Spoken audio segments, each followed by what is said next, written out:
ಬಾದಾಮಿ ಕೊಡ್ತಾ ಇದಾರೆ. ಈ ಬಾದಾಮಿಯಲ್ಲಿ ಈಗ ಕೊಡ್ತಿರ್ತಕ್ಕಂಥದ್ದು ಕರೆಕ್ಟ್ ಆಗಿದೆ. ನೀರು ಇಲ್ಲ, ಗಟ್ಟಿ ಇಲ್ಲ, ಇದೇ ಲೆವೆಲ್ ಅಲ್ಲಿ ಸಂಜೆಗಂಟ ಭಕ್ತರಿಗೆ ಕೊಡಬೇಕು ಅಂತ ನಮ್ಮ ಮೈಸೂರು ದೇವತಾ ಕನ್ನಡಿಗರ ಬಳಗದಿಂದ ಚಾಮುಂಡಿ ಬೆಟ್ಟದ ಪ್ರಾಧಿಕಾರಕ್ಕೆ ಮನವಿ ಮಾಡುವ ಮೂಲಕ ಎಚ್ಚರಿಕೆಯನ್ನು ಕೊಡ್ತಾ ಇದ್ದೇವೆ. ಹಾಗೂ ಮೆಟ್ಲಲ್ಲಿ ಏನು ಭಕ್ತರು ಹತ್ತು ಬರ್ತಾ ಇದಾರೆ, ಶೌಚಾಲಯಗಳಿಲ್ಲ.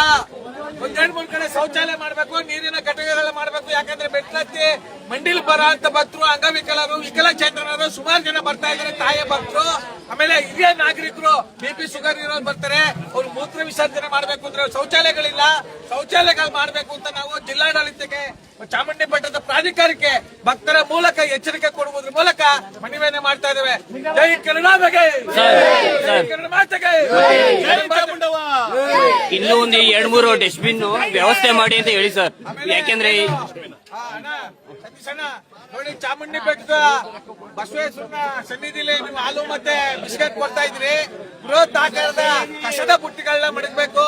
ಯಾಕೆಂದ್ರೆ ಎಲ್ಲಿ ಬೇಕಲ್ಲಿ ಬಿಸಾಕೊಂಡು ಹೋಗ್ತವ್ರೆ. ಸಣ್ಣ ಪುಟ್ಟ ಬುಟ್ಟಿಗಳು ಮಡಗಿದ್ರಿ, ವ್ಯವಸ್ಥಿತವಾಗಿ ಎಲ್ಲಾನು ಕಾಪಾಡಬೇಕ್ರಿ.